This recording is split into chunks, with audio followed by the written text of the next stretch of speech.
예, 봄이 되면서 결혼식 시즌입니다. 요즘 젊은이들이 결혼을 잘 안 한다고는 합니다만 그래도 속속 청첩장은 도착을 하더군요. 근데 결혼식 준비할 때 가장 신경 쓰는 것 중에 하나가 역시 웨딩홀이겠죠.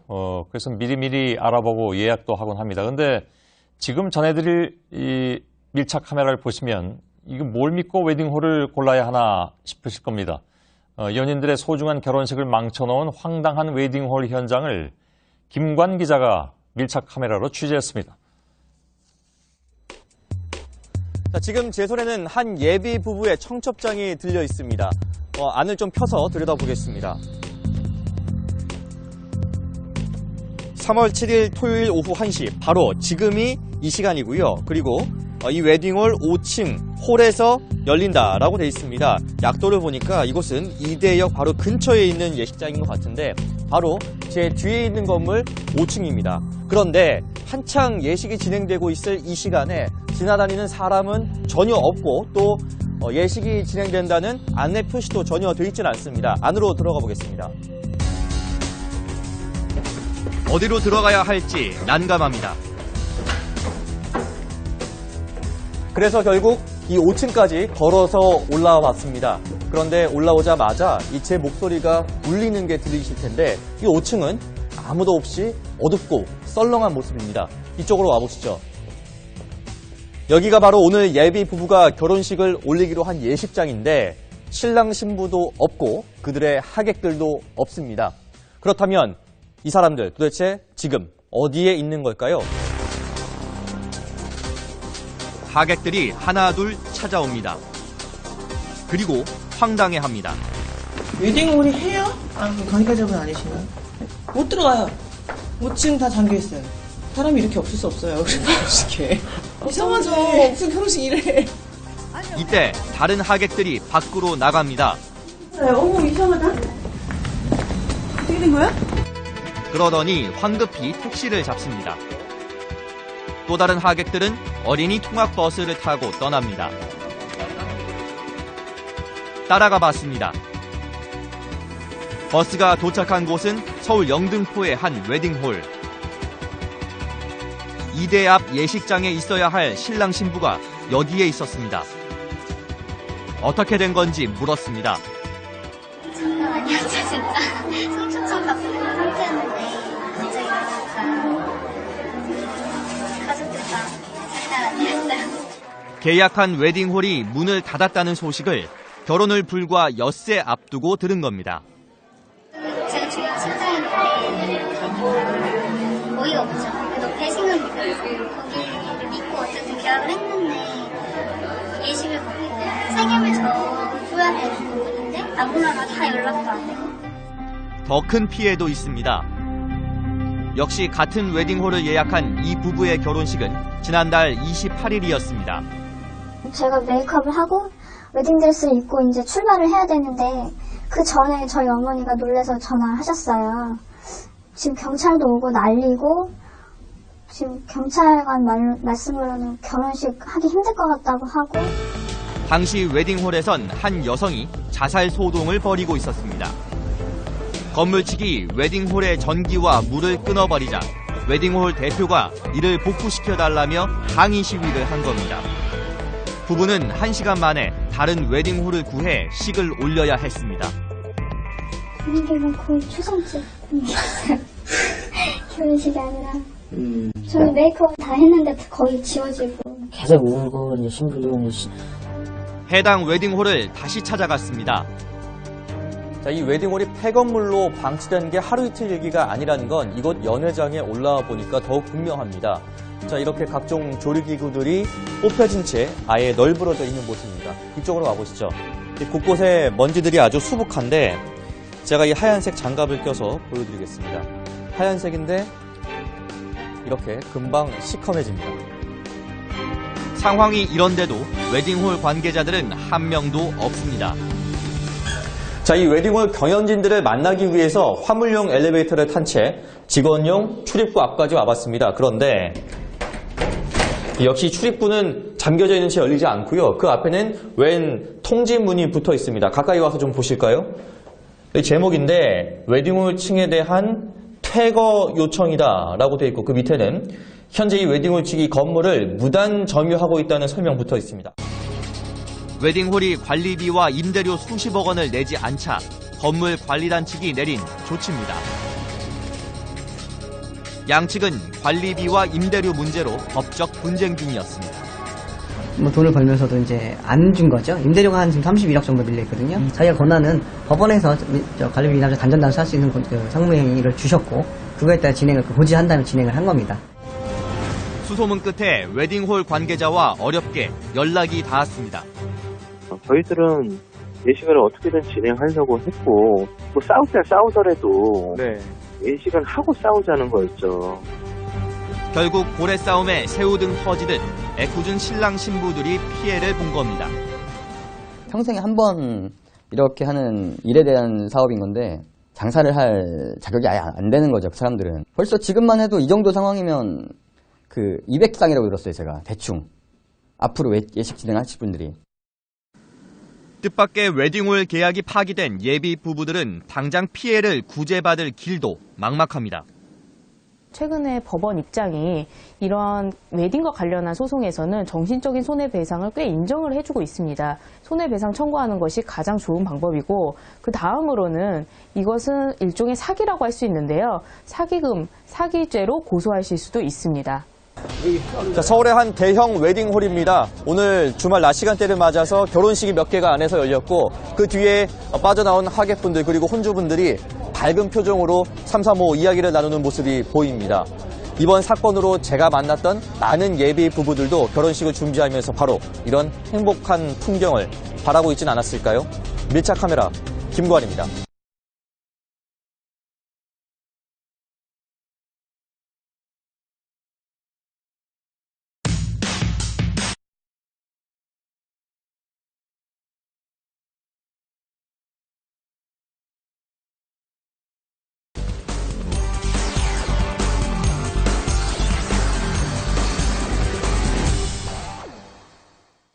예, 작년에 박근혜 대통령이 서민 생계형 일자리를 늘리겠다고 한 뒤에 대표적인 조치가 나온 것이 푸드트럭 합법화입니다.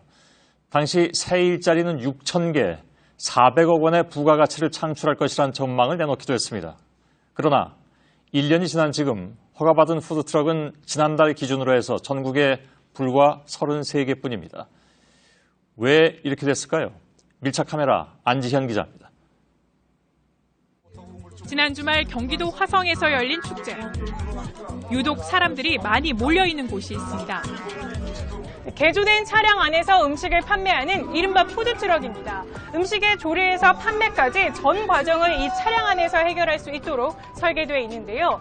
안에 발전기가 있기 때문에 이처럼 차량 안에서도 손쉽게 전기를 사용할 수 있도록 되어 있습니다. 차량 내부를 좀 더 자세히 살펴볼까요? 이쪽을 보시면 이렇게 조리를 위한 가스 레인지도 마련되어 있습니다. 이쪽을 보시면 이처럼 배수구가 있어서 이렇게 남은 음료를 버릴 수도 있습니다. 국내 최초로 푸드트럭 영업 허가를 받은 하역시는 대표적인 성공 사례입니다. 이처럼 푸드트럭 영업을 하려면 우선 지자체 허가를 받아야 합니다. 지자체별 공모를 통해 공원과 체육시설 등에서 영업이 가능합니다. 인천에는 이 같은 과정을 통해 허가받은 푸드트럭 2대가 있습니다. 이석준 씨는 공모에 참여해 2년 계약 3,500만 원에 낙찰받았지만 벌이는 신통치 않습니다. 너무 여기 동떨어져 있기도 하고 노점상들 때문도 잘 안 되는 것 같고요. 100만 원도 안 될걸요? 주변에 별다른 시설이 없어 지나가는 사람조차 많지 않습니다. 저분은 아주 외로우시더라고. 손님도 별로 없고. 합법 푸드트럭인지 알아보기도 쉽지 않습니다. 합법 푸드트럭인 거 알고 계셨나요? 아니요, 전혀 몰랐어요. 이쪽으로 와보시면 이렇게 바닥에 푸드트럭 존이라고 써져 있는 글씨와 함께 트럭 안쪽에 영업신고증이라고 붙어있는 이 자그마한 표식이 전부입니다. 이곳에 합법 트럭만 있는 건 아닙니다. 멀리 희미하게 보이는 불빛은 이 허가받은 푸드트럭에서 나오는 불빛입니다. 그렇다면 이쪽을 한번 보실까요? 이 화려한 조명에 이 LED 조명까지 보이는데요. 이곳은 불법 노점상들이 모여있는 곳입니다. 이 바로 앞에 여기 있기 때문에 지나가는 사람들도 훨씬 많아 보이는데요. 얼마나 많은 사람들이 이용하는지 직접 가서 살펴보겠습니다. 한눈에도 많은 사람들이 보입니다. 주류를 포함해 메뉴도 다양합니다. 어쨌거나 여기는 지금 다 불법이죠. 그렇죠. 근데 여기 가서 장사하면 잘 되죠. 네. 들어온 놈도 미친 놈이고, 수자공사에서 저렇게 한 것도 미친 짓이고. 바로 옆 노점 행위를 금지한다는 표지판이 무색할 정도입니다. 인천의 또 다른 곳도 상황은 비슷합니다. 불법 푸드트럭에는 손님의 발길이 끊이지 않고 있습니다. 또 다른 푸드트럭 영업 장소입니다. 이 허가받은 푸드트럭이 영업할 수 있는 곳인데요. 지금 푸드트럭은 보이지 않습니다. 하지만 주변에 보시면 이 전기를 끌어올 수 있는 시설도 없는 데다가 이 흔한 화장실조차 없어서 이 주변 공간이 굉장히 인적이 드문 상태인데요. 장소적인 메리트가 크게 없어요. 장사를 했을 때 사람들이 지나가다가 화장실 때문에도 이렇게 들어오기도 한단 말이에요. 그런데 이 주차장에는 화장실이 없어요. 이런 이유로 여의도 공원을 비롯해 유동인구가 많은 곳은 불법 노점상이 점령한 상태입니다. 상황이 이런데도 지난주 청년 창업 1호라는 이름으로 또 하나의 푸드트럭이 화려하게 문을 열었습니다. 푸드트럭이 합법화된 지는 1년이 지났지만 이처럼 허가받은 푸드트럭은 전국에 40대가 채 되지 않습니다. 이 전시행정의 사례가 아닌 성공적인 규제개혁의 사례로 남기 위해서는 보다 현실적인 후속 대책이 필요해 보입니다. 밀착카메라 안지연입니다.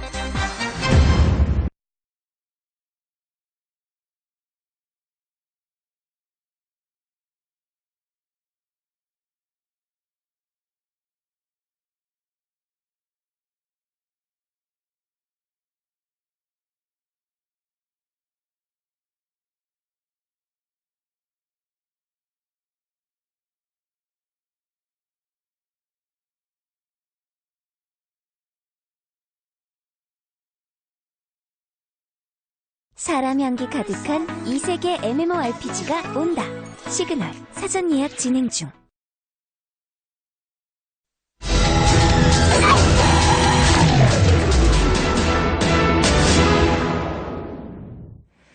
(301-1호) (301-2호) 현관문을 열고 집 안으로 들어가면 그 안에 여러 개의 현관문이 다시 나타나는 일명 방조객입니다. 한 가구가 산다고 등록을 해놓고 실제로는 4가구가 거주하는 식인데요.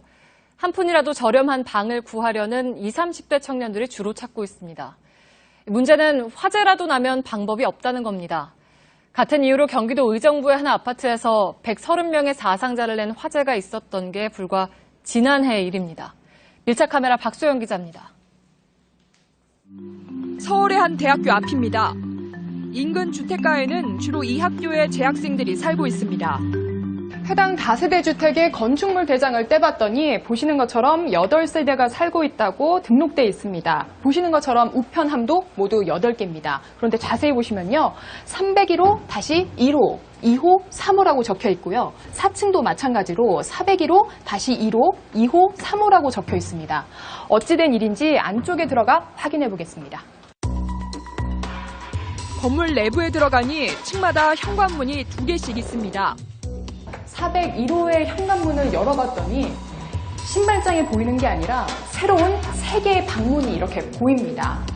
바로 옆에 있는 402호의 현관문을 열어봤더니 이것도 마찬가지로 이렇게 1호와 2호로 나눠져 있는 방문이 보입니다. 이 문 한번 열어봤더니요. 그제서야 싱크대와 침대가 있는 원룸이 보입니다. 방 하나를 2-3개로 쪼갠 일명 방조객입니다. 배달원은 이런 건물이 익숙한 듯 현관문을 열고 들어가 세입자에게 주문한 음식을 건넵니다. 401호인 줄 알고 그냥 봤는데 다시 1이라서 방문을 열고 들어가면 또 있는 걸 아니까. 이 일대에서 방조객이 건물을 찾는 건 쉬웠습니다. 3가구가 살 수 있는 이 주택에는 실제로 10가구가 살고 있었습니다. 엄연한 불법입니다. 그냥 좋은 집이니까 2년 계약해서 살면은 학생도 편하게 지낼 수 있을 것 같다고 그냥 그런 식으로만 말씀하셨어요. 보증금 200만 원에 월세 37만 원.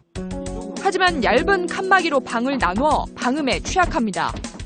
그래서 고양이 소리가 저녁에 많이 들리고 그렇거든요. 옆에서 뭘 하는지 거의 다 알 수 있는 정도로. 오피스텔보다 저렴하면서 고시원보다 생활 환경이 나은 쪼개기 방의 수요자는 대부분 20, 30대 청년들입니다. 경기도 일산의 주택 밀집 지역입니다. 한 주택에서는 방을 4개로 나누는 공사가 한창이었습니다. 이거 불법인 건 아시죠? 아니, 불법이고 뭐고. 하지만 하는 게 아니라 다른 데도 잘 하는 거 있는데. 실제로 이 일대로 돌아다니며 건축물 대장을 확인해봤더니 위반 건축물로 적발된 주택이 한두 곳이 아니었습니다.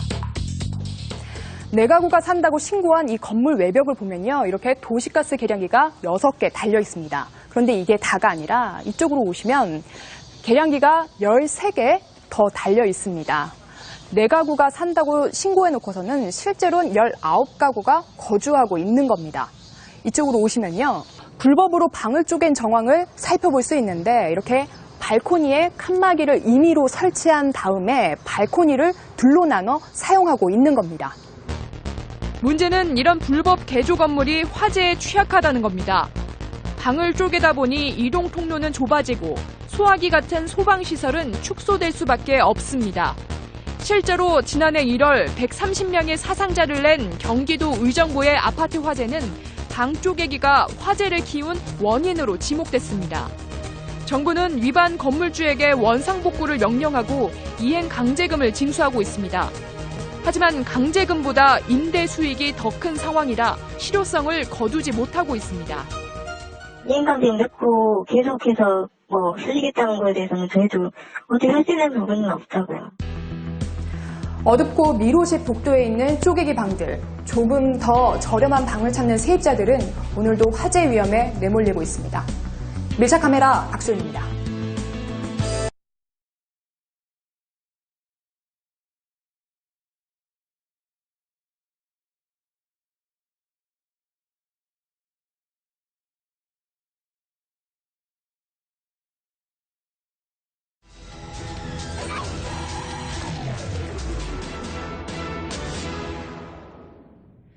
부산 지하철에서는 어제부터 여성만 탑승할 수 있는 여성 배려칸이 운영되고 있습니다.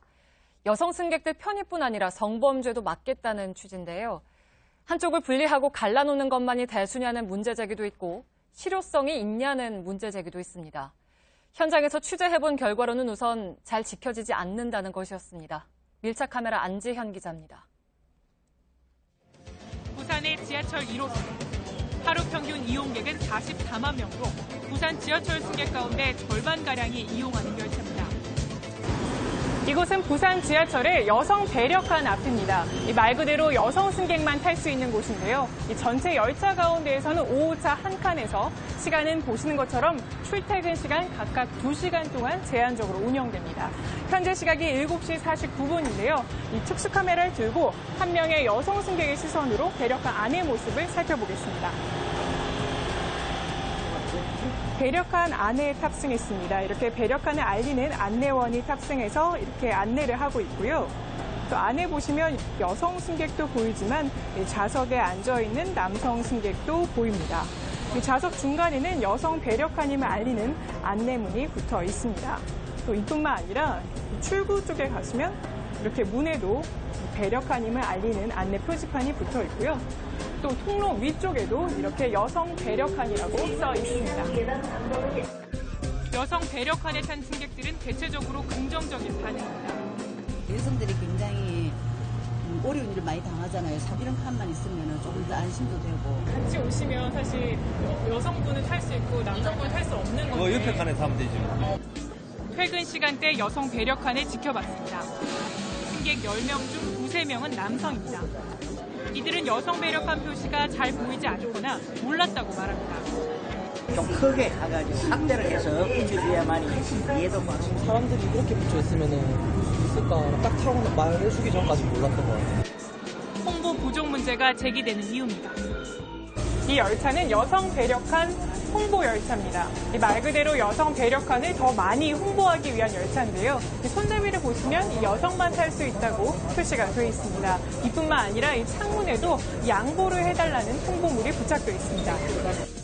하지만 여성 배려칸 홍보 열차의 문구 역시 의미가 모호하다는 지적이 나옵니다. 그냥 이 홍보물을 보기에는 여성 배려라기보다는 일반적인 배려를 얘기하는 것 같고 여성과 아이를 부각시켜주면 어떨까. 안전요원이 여성 배려칸이라고 안내하자 승객들이 협조하기도 하지만 판을 좀 이용해 주시면 고맙겠습니다. 실랑이도 벌어집니다. 무조건 승객들한테 그런 식으로 이야기하면 좋게 받아들일 사람이 어디 있습니까? 탁상공론을 하고 있어요. 성범죄를 예방한다는 취지에 대해서도 회의적인 목소리가 나옵니다. 여성 배려칸이라는 게 저는 사실 그게 예방이 되는지에 대해서도 사실 잘 모르겠거든요. 그게 진짜 여성들을 배려하는 건지 잘 모르겠거든요. 한 남성은 기습적으로 카메라 앞으로 뛰어들어 반대 의견을 외칩니다. 호의가 계속되면 권리인 줄 안다고. 이 같은 반대 여론 때문에 서울과 대구는 여성 전용 칸을 도입하지 못했습니다. 또 하루 4시간만 운영하다 보니 막상 운영 시간이 시작돼도 열차 칸을 바꿔 타는 승객이 거의 없어 실효성에 대한 지적도 나옵니다. 보안대책에서 수립을 하고 그다음에 시민들 여론을 수렴해가지고 그 결과를 바탕으로 해서 우리가 계속 시행 여부를 결정할 계획입니다. 여성 배려칸은 석 달간 시범 운영된 뒤 공식 도입 여부가 결정됩니다. 그런데 이 여성 배려칸이 여성 배려의 시작이 될지 아니면 또 다른 논란의 시작이 될지 주목됩니다. 밀착 카메라 안지연입니다.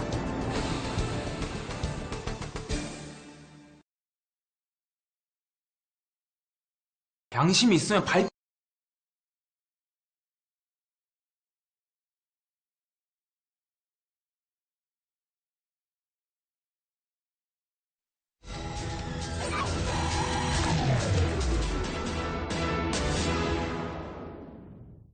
네, 쇼핑몰 같은 큰 건물의 출입구는 보통 대형 여닫이 문이죠. 앞사람이 뒤에 오는 사람을 위해 문을 잠깐 잡아주는 건 작지만 커다란 배려일 겁니다. 이 배려에 필요한 시간은 딱 2초입니다. 우리 실상은 어떤지 밀착카메라 고석승 기자가 살펴봤습니다. 서울 명동과 연결되는 회원 지하상가입니다. 외국인 관광객들도 많이 찾는 곳이어서 1년 내내 붐비는 곳입니다. 이 상가를 출입하기 위해서는 대형 여닫이 문을 통과해야 합니다. 앞사람이 문을 잡아주지 않으면 뒤에 오는 사람이 유리문에 부딪힐 수 있습니다. 여기 손가락 부상을 조심하라는 스티커도 붙어 있는데요. 실제로 상대적으로 문이 가벼울수록 또 이 속도 제어 장치의 힌지가 낡을수록 이 문의 반동이 커지게 되면서 부상의 위험도 그만큼 높아지게 됩니다.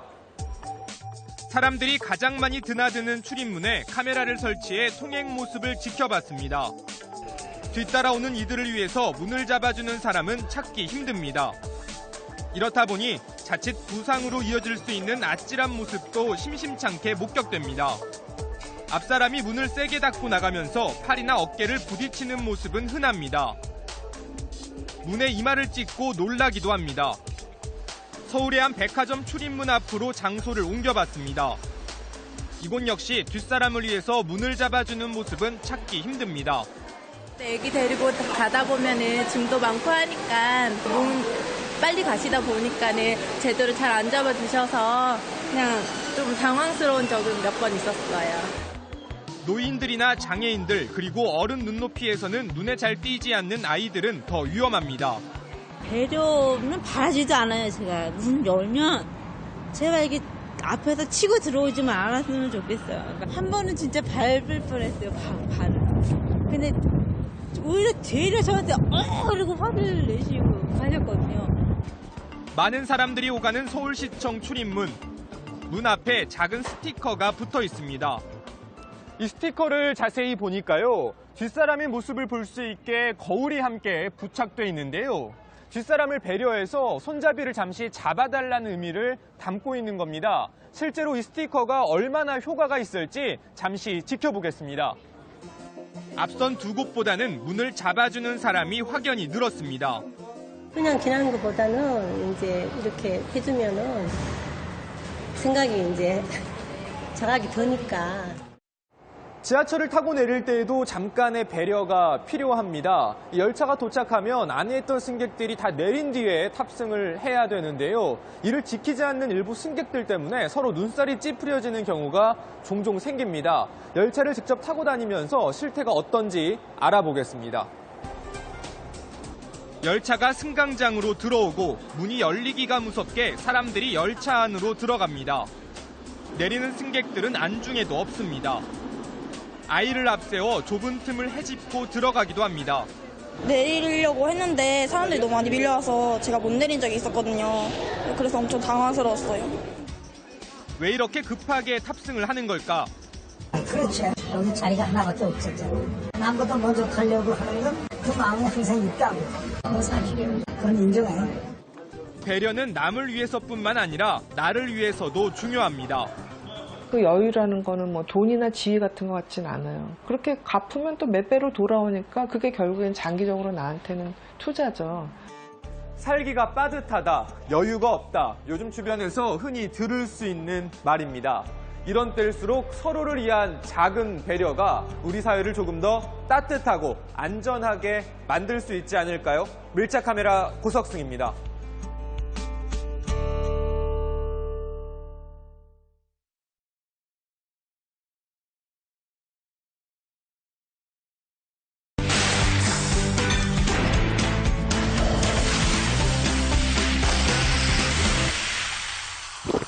언제나 변함없는 이 맛이 좋다.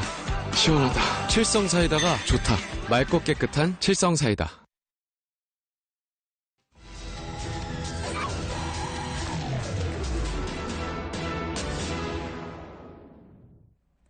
네, 아마존이라고 들어보셨나요? 아이들이 마음껏 다닐 수 있는 구역을 줄임말이라고 하는데요. 서울시가 추진 중인 사업인데 취지는 좋지만 실상은 그렇지 못했습니다. 왜 그런지 안지현 기자가 밀착 카메라에 담아왔습니다. 이곳은 서울 구로구 개봉초등학교 앞에 위치한 아마존 구역입니다. 이 아마존 구역은 서울시가 지난 2013년부터 시행한 사업으로 아이들이 마음껏 다닐 수 있는 구역이라는 뜻인데요. 이 기존의 어린이 보호구역에서 한 단계 진화한 형태입니다. 이 자세히 보시면 이 학교 앞에 이처럼 방범용 CCTV가 설치되어 있습니다.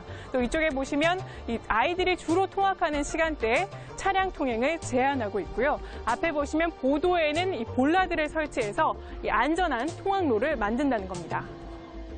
보도블럭과 안전 펜스를 없애고 대신 인도와 차도의 높이차가 없는 평평한 길을 만들었습니다.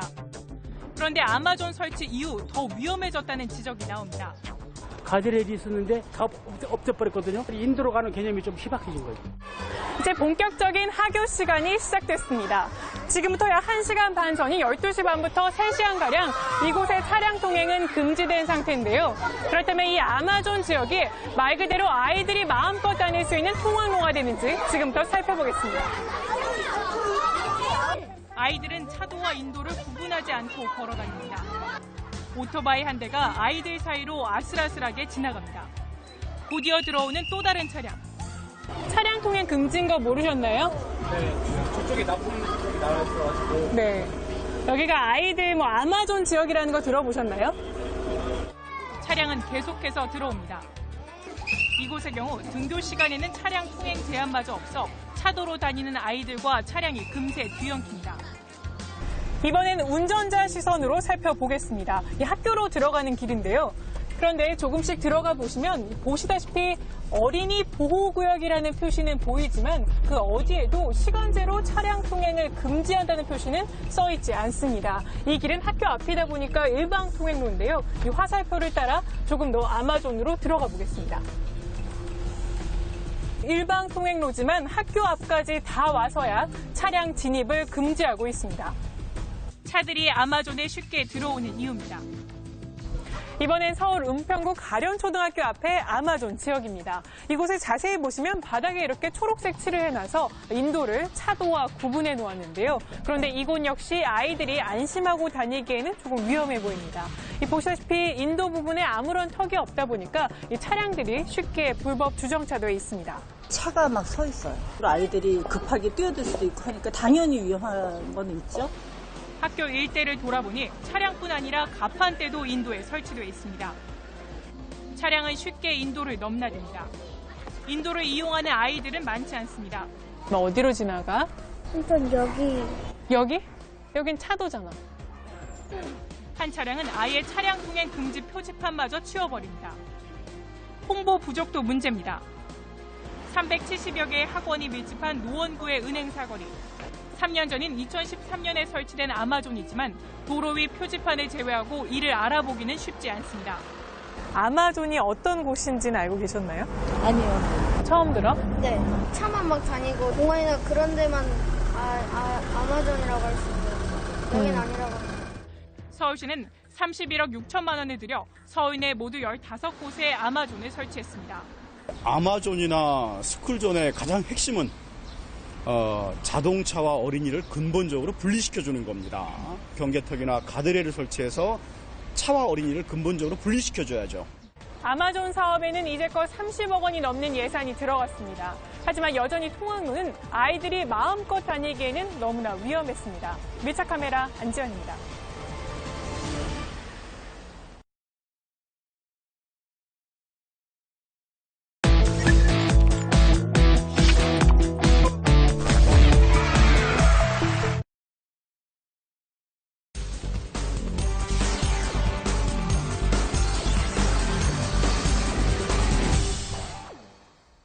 서울시가 얼마 전부터 공공자전거를 운영하고 있습니다. 이용료를 내고 빌려 타는 방식인데 편리하긴 하지만 좀 위험합니다. 밀착 카메라 안지연 기자가 직접 타본 소감을 전해왔는데 실제 사고로 이어질 뻔했다고 합니다. 직접 확인해 보시죠. 제 옆에 이 자전거는 서울시 공공자전거인 일명 따릉입니다. 만 15세 이상이면 누구나 이용료를 내고 사용할 수 있다고 하는데요. 저도 한번 빌려보겠습니다. 앱을 내려받은 후 본인 인증을 거쳐 결제합니다. 결제를 완료한 후에 이렇게 대여를 원하는 자전거 오른쪽에 있는 QR코드를 스캔하면 됩니다. 이후에는 자전거 단말기에 비밀번호까지 입력을 하면 자전거 대여가 완료됩니다. 처음 하다 보니까 시간이 걸렸는데요. 총 15분 정도 소요됐습니다. 정식 운행 후 하루 평균 대여 수는 2,000여 건. 이용하는 사람이 적지 않습니다.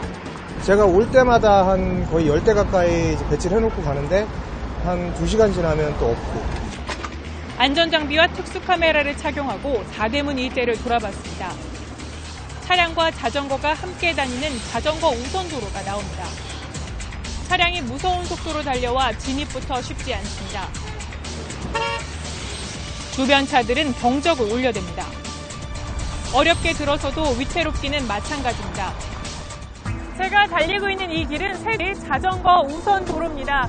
하지만 보시다시피 이 차선에 이 차량 통행량이 적지 않은 데다가 주변에 차량이 굉장히 많아서 이 자전거로 다니기가 쉽지 않은 상황입니다. 이 같은 상황은 또 다른 우선 도로도 비슷합니다. 저기로 다니면 치여 죽을 것 같은데 빨리 달리면 좀 무섭긴 하죠. 조금 더 가봤습니다. 이번에는 자전거 우선 도로에 대형 버스가 주차되어 있습니다. 버스 정류장도 간신히 피해갑니다. 여러 대의 버스가 아예 자전거 도로를 점령한 곳도 있습니다. 지금 주차를 하는 게 아니라 차가 밀려서 그렇잖아요. 차량이 너도나도 자전거 우선 도로로 끼어들기도 합니다.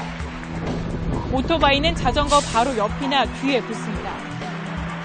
장애물은 이후에도 계속됩니다. 이번엔 자전거 전용 차로입니다. 이렇게 차도 안에 자전거 길을 만들어 놓은 형태인데요. 그런데 군데군데 이렇게 도로가 움푹 패인 곳이 있는 데다가 이 앞쪽을 보시면 경사로까지 설치되어 있습니다. 이런 상황 때문에 아예 인도로 달리는 자전거가 많습니다. 인도에 설치된 자전거 보행자 겸용도로도 문제가 없는 건 아닙니다. 인도 위에 자전거 도로가 설치된 이곳은 이처럼 굉장히 비좁은 데다 이쪽은 아예 자전거 도로밖에 없어서 보행자와 부딪히기 굉장히 쉬운 구조입니다. 좁은 곳의 인도폭은 30cm밖에 안 됩니다. 자전거 운전자는 사람을 피해 아슬아슬하게 고개 운전을 합니다. 아침에 출근 시간 같은 경우는 제가 사람 많이 비켜서 묘기 운행 이런 거 하거든요. 그래서. 자전거 도로를 인식하는 보행자도 많지 않습니다. 색 구분마저 없으면 알아보기 어렵습니다. 상황이 이렇다 보니 사고도 잇따릅니다. 버스와 나란히 달리던 자전거가 순식간에 넘어지고 그 위로 버스가 지나갑니다. 올 9월까지 발생한 자전거 사고는 14,400여 건, 숨진 사람도 200명이 넘습니다. 이 때문에 덴마크에서는 자전거 도로를 보행자 도로나 차도와 완전히 분리해 설계하고 있습니다. 자전거를 생활 속 교통수단으로 정착시키겠다며 도입한 공공자전거 사업. 하지만 공공자전거를 무작정 늘리기에 앞서서 보다 안전한 자전거 도로에 대한 고민이 시급해 보입니다. 밀착 카메라 안지연입니다.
신도시에는 아파트가 새로 들어서면 단지 내 보행로를 둘러싼 주민들 간의 갈등이 종종 발생을 하죠. 아주 싸움까지 날 정도도 됩니다. 그러다 보니까 황당한 장면이 간혹 나오는데 부산에서는 통학로를 둘러싼 마찰 때문에 어린 학생들이 높은 담벼락을 넘어서 4m라고 합니다. 그 담벼락을 넘어서 등교하는 아찔한 상황까지 벌어지고 있습니다. 오늘 강신우 기자의 밀착 카메라입니다. 부산의 한 아파트 단지입니다. 여기가 보행 통로인데 이렇게 문이 막아서고 있습니다. 이 문 때문에 초등학생들의 등굣길에 아찔한 상황이 연출되고 있다고 합니다. 바로 이 장면인데요. 이렇게 높은 담벼락을 넘나들고 있습니다. 어떻게 된 일인지 한번 알아보겠습니다. 오전 8시가 조금 넘은 시각. 보기에도 아슬아슬한 담벼락을 걷는 아이들. 담장을 넘어갑니다. 학교에 늦은 또 다른 아이도 커다란 돌덩이를 밟고 담벼락을 탑니다. 바로 이때 저편에선 다른 아이가 닫힌 출입문을 열고 들어가는 대조적인 모습이 포착됩니다. 무섭죠. 위험하고. 들어와서 절로 넘어가더라니까. 그 애들이라는 걸 어쩔 수 없다니까. 영상에 나왔던 담벼락입니다. 보셨던 것처럼 4m가 훨씬 넘습니다. 제가 직접 한번 올라가 보겠습니다. 어른인 제가 올라가기에도 힘든데요. 직접 이 철조망을 보니까 이렇게나 휘어집니다. 상당히 약하고요. 이 모서리 부분을 보면요. 이렇게나 예리하게 깎여져 있습니다. 그렇다 보니 아이들이 이 난간을 밟고 이 철조망이 없는 곳으로 이동해서 넘어야 하는 더 위험한 상황이 발생하고 있는 겁니다. 문을 통과하려면 아파트 출입카드가 있어야 합니다. 일부는 이 아파트에 사는 사람들에게 카드를 구해 사용하기도 합니다. 불법적으로 겁내주고 애들 다닐 수 있도록 해주는 거는 아니라고는 보는데 오죽 불편하면 안 그러겠나. 아이들이 고개를 부리며 등교를 하고 있습니다. 정말 이 문을 통과하는 방법은 없는 걸까요? 제가 경비실을 한번 호출해 보겠습니다. 아예 연결을 끊어놓은 것 같은데요. 여기를 보시면 경비실 호출 시 문 개방이 안 된다고 못 박아두고 있습니다. 담벼락을 넘지 않는 아이들은 우회길로 가다가도 갑자기 문이 열리면 순식간에 몰려듭니다. 마치 놀이공원 문이 열린 듯합니다. 뛰다가 다칠 우려도 있습니다. 하면 안 되는데 그 시간이 없으니까 안 된다는 생각으로 일단 넘어가요.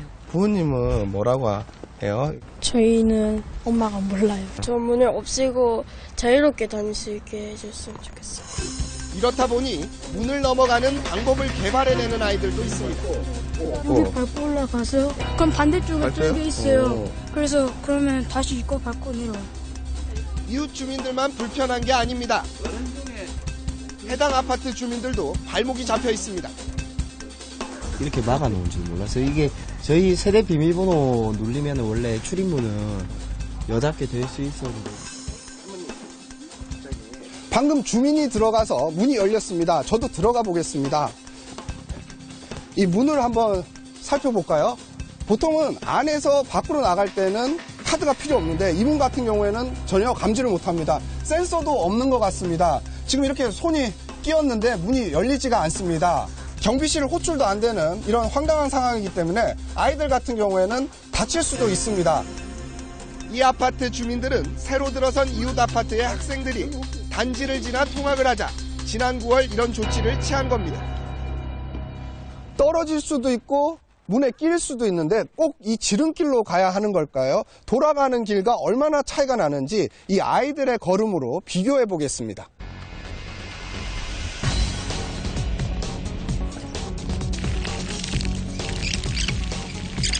검사도 있어서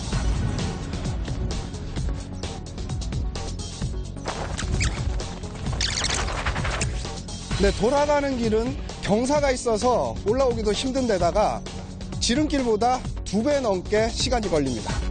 통학 시간만큼이라도 좀 개방해달라, 1시간만 개방해달라고 정말 통사정을 했습니다.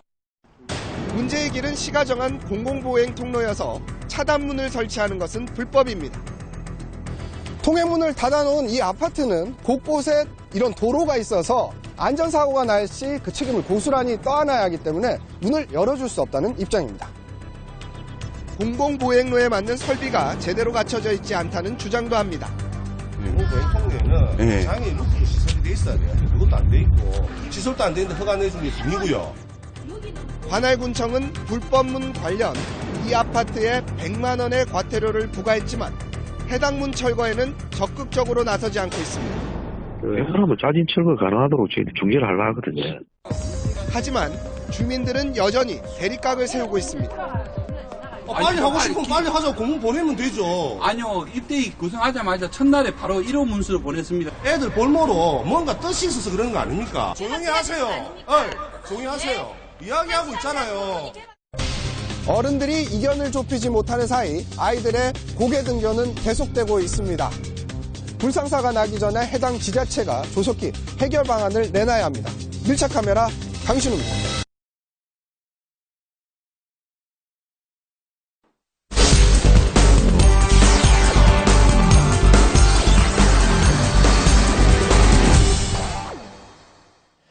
강력범죄를 예방하기 위해서 동네 곳곳에 설치된 CCTV에는 요즘 음성 기능이 더해진 비상벨까지 많이 부착이 되어 있습니다. 그런데 이 비상벨이 재구시를 못하는 경우가 많다고 하는군요. 오늘 밀착 카메라에서는 강신우 기자가 현장에 가서 비상벨을 눌러봤습니다. 비 내리는 어두운 밤, 쫓기듯 걷는 여성, 비상벨을 연신 누릅니다. 네, 이것이 비상벨입니다. 이 비상벨을 누르게 되면 저 위로 보시는 CCTV가 실시간 녹화가 됩니다. 그런데 이렇게 유용할 수도 있는 비상벨이 예산 낭비만 하고 있다는 지적을 받고 있습니다. 2012년 오원춘 사건 등 강력 사건이 벌어진 이후 전국 지자체들이 방범용 CCTV 기능을 향상시키면서 비상벨 설치도 덩달아 늘었습니다. 현재 경기도 내에만 13,000여 개. 그런데 현장에서 눌러보니 문제가 있습니다. 제가 크게 얘기하는데 안 들려요?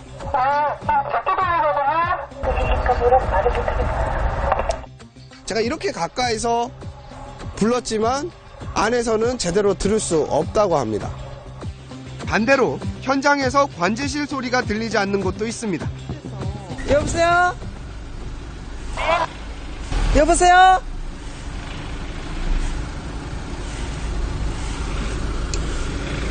밖에서 마이크를 가까이 안 하는 것 같아요. 근데 이거 스피커 나쁜 거예요. 네. 오원춘과 박충봉 사건이 일어난 곳과 인접한 주택가입니다. 이곳에도 이렇게 비상벨이 있는데요. 어떤 시스템으로 운영이 되고 있는지 제가 한번 눌러보겠습니다. 여러 차례 눌러봤는데 불은 들어와 있는데 작동을 하지 않고 있습니다. 이같이 제대로 작동하지 않아 수리를 받은 비상벨은 지난해 수원시에만 110여 개, 10개당 1개꼴입니다. 고장만이 문제가 아닙니다. 비상벨을 누르면 얼마나 빨리 반응이 오는지 제가 한번 확인해 보겠습니다.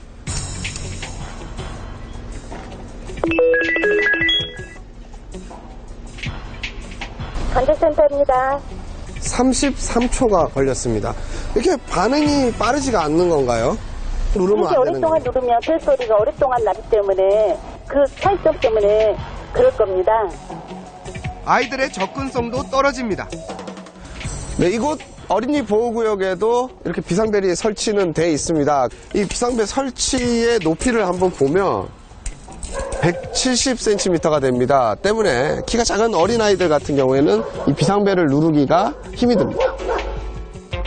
비상벨 주변 환경도 문제입니다. CCTV가 설치된 이곳에도 저렇게 비상벨이 설치되어 있습니다. 이곳 역시 이 차가 전방을 가로막아서고 있습니다. 그런데 냄새와 파리가 많이 날리고 있는데요. 이 돌아서서 보니 이번에는 쓰레기가 막아서고 있습니다. 실제로 쓰레기 수거 장소로 쓰이는 곳에 비상벨이 여러 군데 설치되어 있습니다. 근데 이곳에 있는 비상벨은 다행히 차나 쓰레기로 막혀 있지는 않은데 이런 난간이 떡하니 버티고 있어서 누르기가 상당히 부자연스럽습니다. 이뿐만이 아니라 지나가는 사람 시선 컷으로 한번 잡아주실까요? 사람들이 지나가다가도 여기에 비상벨이 있다는 사실을 알기가 쉽지가 않습니다. 왜 이런 구조로 만드셨나요? 그러면요, 저희가 네. AS팀에게 얘기해서 조치하도록 하겠습니다. 네, 바로 이곳이 관제센터입니다. 현장에서 비상벨이 울리면 이곳 직원들이 응대를 하게 됩니다. 평상시에도 이곳 직원들은 24시간 동안 모니터링을 진행하고 있습니다. 하지만 투입된 예산과 인력에 비해 그 효과가 미미하다는 지적도 나옵니다. 경기도 일부 시에서는 지난 9년간 비상벨을 통한 위험이나 사고 신고가 한 건도 없었습니다. 비상벨이 좀 효율성이 떨어진 부분이고 그런 상황에서는 휴대폰을 이용한 신고가 효과적이지 않을까라는 생각입니다. 비상벨 설치에 드는 비용은 평균 50만 원. 경기도에서만 64억 원가량이 투입됐습니다. 이렇다 보니 관리가 어렵다는 이유 등으로 비상벨을 철거하는 지자체가 나오고 있습니다. 5개에 돼 있다 보니까 수시로 고장이 나고 있습니다. 고장 유무를 파악이 불가능한 상태입니다. 그야말로 비상벨 관리에 비상이 걸린 겁니다. 제대로 활용하기만 하면 범죄 예방과 범인 검거에 큰 도움이 되는 비상벨. 더 이상 예산 낭비라는 비판을 받지 않도록 이런 주변 정리와 함께 신속한 보수 등 철저한 관리 감독이 필요해 보입니다. 밀착 카메라 강신호입니다.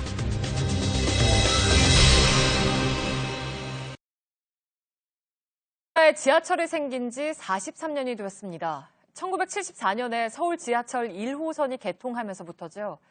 세월이 흐르면서 역사 안팎의 균열도 생기고 승강장 곳곳이 폐기도 했습니다. 안전관리를 잘 하고 있을까요? 밀착카메라 김도훈 기자입니다. 지하철역 출구 계단이 군데군데 금이 가고 깨져 있습니다. 틈이 벌어지고 균열이 생긴 곳도 곳곳에 눈에 띄고 갈라진 외벽은 손으로 건드려도 쉽게 떨어져 나갑니다. 승객들이 오가는 승강장 바닥과 연결된 외벽도 곳곳이 갈라지고 깨져 있습니다. 이곳은 서울 지하철 1호선 신의문역 앞 출구입니다. 1980년도에 지어져 올해로 37년째가 된 역사인데요. 처마 위쪽을 보면 이 콘크리트 조각이 군데군데 떨어져 나가서 자칫 지나는 행인 머리 위로 떨어질 우려도 있습니다. 조금 더 한번 뒤쪽으로 와서 살펴보면요. 이 기둥과 천정, 콘크리트 조각들이 곳곳에 떨어져 나가 있는 흔적을 볼 수 있습니다. 안쪽 상황은 어떨지 지금부터 한번 들어가서 확인해 보겠습니다. 승객들이 지하철을 타고 내리는 승강장 내부에도 곳곳에서 균열의 흔적이 발견됩니다. 천장에는 곰팡이가 피어있고 승강장과 연결되는 바닥엔 금이 생겼습니다. 그 쇠면 같은 게 좀 갈라지면 그거 뭐 막말로 땜빵하는 그 정도 수준이고 계속 민원을 제기해도 시정이 안 되더라고요. 불안하죠. 그러니까 여기를 붙어서 안 가요. 먼 발치 떨어져서 가는 거죠. 1979년 지어져 올해로 38년째를 맞는 또 다른 1호선 역사는 하루 평균 이용객이 2만 명에 이릅니다. 스크린도어 설치 공사를 위해 승강장 출입문과 맞닿는 곳마다 시설물이 설치된 공간에 검은색 고무 발판이 깔려 있습니다. 자세히 살펴보니 승강장 곳곳에 콘크리트가 부서지고 갈라진 채 방치돼 있습니다. 아파트만 해도 한 30년 되면은 이게 다시 재개발하고 또 이렇게 수리를 하는데 여기는 진짜 너무 오래돼가지고 너무 노후화된 것 같아요. 위험하기도 하고 깔끔하게 좀 정리된 그런 시설 보수를 좀 했으면 좋겠어요. 스크린도어 공사를 위한 사전 작업 구간과는 떨어져 있어 노후화로 인한 것으로 추정됩니다. 이곳은 지하철 1호선 광운대역 승강장입니다. 이 바닥에는 이렇게 고무 매트가 깔려 있고요. 이 고무 매트 아래에는 나무 판자가 덧대어 있는 걸 볼 수 있습니다. 이 아래쪽 상황이 어떤지 한번 관찰 카메라로 살펴보니까요. 콘크리트가 깊게 패이고 떨어져 나간 흔적을 볼 수 있습니다. 자칫 많은 사람들이 이곳에 몰릴 경우 인명사고로까지 이어질 수 있는 상황입니다. 코레일 측은 다중이용시설인 역사는 시설물의 안전관리에 관한 특별법에 따라 정기적인 안전진단을 실시하고 있고 신임문역과 광운대역 모두 지난해 기준 안전진단에서 B등급을 받았다고 밝혔습니다. 건물이 붕괴 의미나 이런지 있는지 안전한지 그 시설물에 대한 등급을 나누고 있습니다. 공사 준비 차원에서 나눈 거고요. 향후에 다 보완이 될 거고요. 서울 지하철 하루 평균 이용객은 약 800만 명에 이릅니다. 노후 지하철 역사에 대한 좀 더 꼼꼼하고 체계적인 안전관리가 필요한 이유입니다. 밀착 카메라 김도훈입니다.